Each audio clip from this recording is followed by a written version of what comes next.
नमस्कार दोस्तों, आप सभी का study quiz with Nirmala YouTube channel पर स्वागत है। हम सॉल्व करेंगे रीड एसएसटी यानी लेवल 2 की हिंदी भाषा 1 यहाँ पर सॉल्व करेंगे। बहुत ही अच्छा प्रश्न था। वैसे लेवल 1 और 2 दोनों ही पेपर अच्छे थे, तो कह सकते हैं कट ऑफ हाई जाने वाली है, क्योंकि पेपर सिंपल है तो नॉर्मल बात है, कट ऑफ हाई जाएगी। तो चलिए मिलान कीजिए, आपकी कितने प्रश्न सही हो रहे हैं और कमेंट सेक्शन में बताइए। अगर किसी ने चैनल अभी तक सब्सक्राइब नहीं किया तो चैनल सब्सक्राइब कर लीजिए, साथ में बेल आइकन को प्रेस कीजिए ताकि आपको और आंसर की प्रोवाइड की जा सके और आपको उसका नोटिफिकेशन मिले। तो यहाँ पर देखिए पहला प्रश्न यानी 31वां, डॉक्टर चंद्रा अदम्य साहस की धनी थी, वाक्य में प्रयुक्त साहस शब्द किस व्याकरणिक कोटि का है। तो यहाँ पे मैं आपको डायरेक्ट जल्दी से आंसर बता देती हूँ। तो राइट आंसर रहेगा यहाँ पे बी, भाववाचक संज्ञा।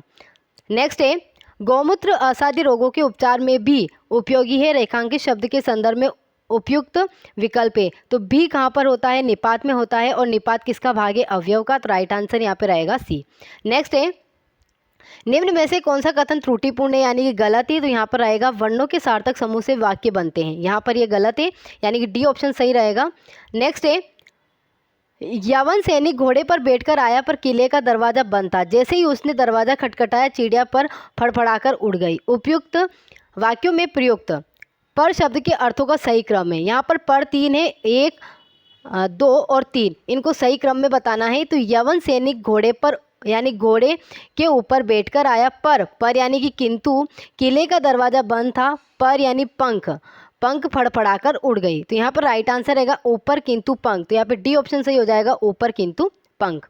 नेक्स्ट है, प्रकृति ने ग्रेनाइट तथा संगमरमर से मेरे क्षेत्र को नवाजा है। तो ये तीनों ही शब्द विदेशी में आ जाएंगे। तो राइट आंसर रहेगा ए, विदेशी विदेशी विदेशी। नेक्स्ट है 36, निम्नलिखित में से रचना शिक्षण का उद्देश्य नहीं है। तो यहाँ पर साहित्य सृजन की प्रेरणा देना, क्रमबद्धता बनाना, विविध भाषाओं का ज्ञान कराना और व्याकरण सम्मत कार्य करना। तो यहाँ पर जो डी ऑप्शन है ये यहाँ पर सही रहेगा, व्याकरण सम्मत कार्य कराना रचना शिक्षण का उद्देश्य नहीं होता है। नेक्स्ट है, अभिक्रमित अनुदेशन विधि के सिद्धांत में सम्मिलित है ये पूछा है। तो अभिक्रमित अनुदेशन स्वयं विद्यार्थी के द्वारा किया जाता है। तो यहाँ पर राइट आंसर माना जाएगा ए, स्वगति का सिद्धांत। नेक्स्ट है, स्वसर वाचन का भेद नहीं है, आदर्श वाचन, अनुकरण वाचन, संवेद वाचन और गहन वाचन। तो डी देखिए, गहन वाचन मौन वाचन का प्रकार है। तो राइट आंसर रहेगा डी, बाकी तीनों ही स्वसर वाचन के भेद हैं। तो राइट आंसर रहेगा 38 में डी।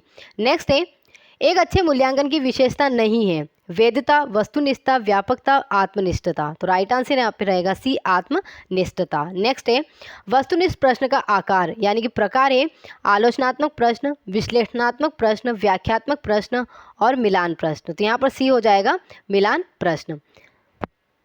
नेक्स्ट एक गद्य दिया गया है, यहाँ पर गद्यांश दिया गया है, इसको आप अच्छे से पढ़िए। वैसे आप सभी पेपर देके आए हैं तो क्या गद्यांश है, एक बार आप इसको अच्छे से पढ़ लीजिए। फिर हम 41 का जो क्वेश्चन है वो देखते हैं क्या है। देखिए 41 क्वेश्चन है, हमें स्वराज्य मिल गया, वाक्य में कौन सा काल है। सामान्य भूतकाल, संभाव्य भविष्यत, संभाव्य भूतकाल या आगार्थ यानी आज्ञार्थ, वर्तमान। तो यहाँ पर हमें स्वराज मिल गया, तो ये क्या है, सामान्य भूतकाल है। तो राइट आंसर रहेगा ए। नेक्स्ट है, कौन सा शब्द पुल्लिंग है ये पूछा गया, मनोवृत्ति, जीविका, बेटी या स्वप्न। तो हम बोलते हैं ना, उसने स्वप्न देखा गया, स्वप्न देखा, तो पुल्लिंग शब्द है। तो राइट आंसर रहेगा डी। नेक्स्ट है, गद्यांश के अनुसार परिणत शब्द का अर्थ है। तो यहाँ पर देखिए गद्यांश में परिणत कैसे प्रयुक्त हुआ है। तो देखिए यहाँ पर सकता और स्वराज सुराज में परिणत नहीं हो सकता। परिणत का मतलब है स्थानांतरित, रूपांतरित नहीं हो सकता है। तो यहाँ पर देखिए राइट आंसर रहेगा सी, रूपांतरित। 43 का आंसर रहेगा सी। नेक्स्ट है, मनोवृत्ति शब्द का बहुवचन मनोवृत्तों, मनोवृत्तियों ओ मनोवृत्ताओं, यहाँ पे रहेगा मनोवृत्तियाँ, बी यहाँ पर सही हो जाएगा।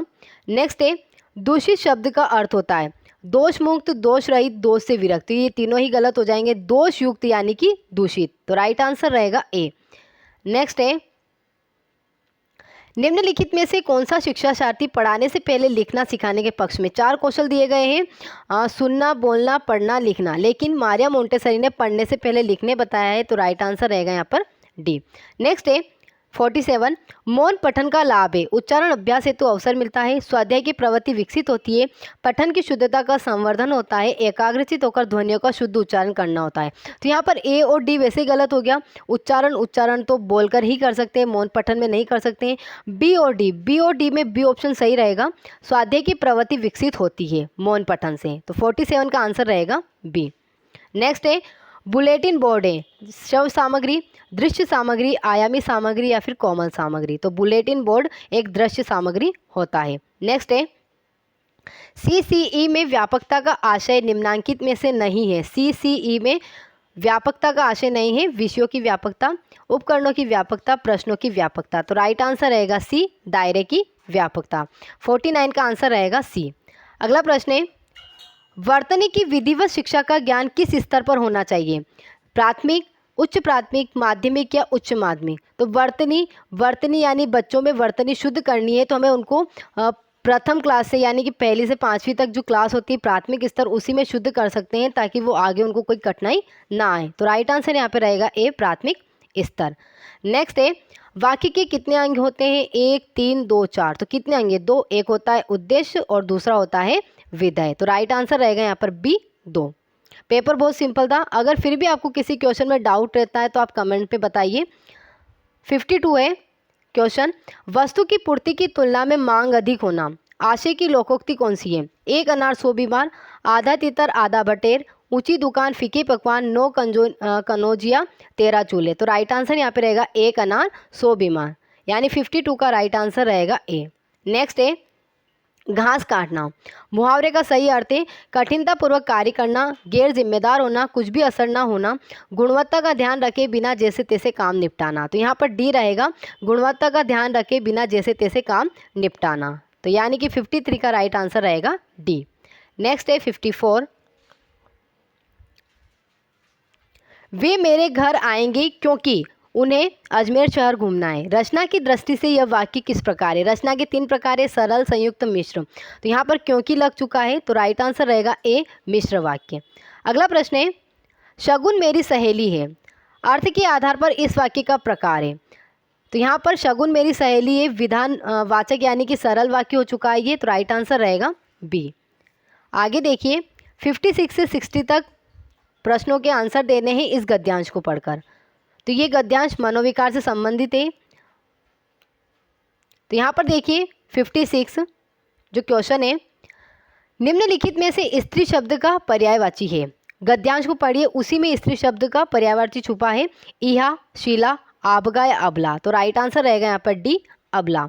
नेक्स्ट है अत्याचार शब्द में कौन सा उपसर्ग है? अत, अति, अति, अत्य। तो यहाँ पर छोटी ई यानी अति अत्याचार में उपसर्ग है, तो राइट आंसर रहेगा बी। नेक्स्ट है भाववाचक संज्ञा है, अपनी, अवसर, दया, यह। तो यहाँ पर भाववाचक संज्ञा पूछी गई है, तो राइट आंसर रहेगा सी, दया। नेक्स्ट है निम्नलिखित में से किस शब्द में प्रत्यय लगा हुआ है? वेग, अनाथ, उमड़, फुर्तीला। तो यहाँ पर देखिए डी और ए में तो ना प्रत्यय है ना ही उपसर्ग है, और सी ऑप्शन में उपसर्ग लगा हुआ है, तो राइट आंसर हो जाएगा बी, फुर्तीला। नेक्स्ट और अंतिम प्रश्न है मनोविकार शब्द का समास विग्रह होगा मन से विकार, मन और विकार, मन का विकार या मन के द्वारा विकार। तो राइट आंसर रहेगा मनोविकार, मन का विकार। यहाँ पर तत्पुरुष समास है, तो राइट आंसर रहेगा 60 का सी। ओके फ्रेंड्स, इन्हें कीजिए और कमेंट सेक्शन में बताइए आपके कितने सही हो रहे हैं। अपने दोस्तों को भी शेयर कीजिए ताकि वो भी अपने आंसर की मिलान करें। धन्यवाद।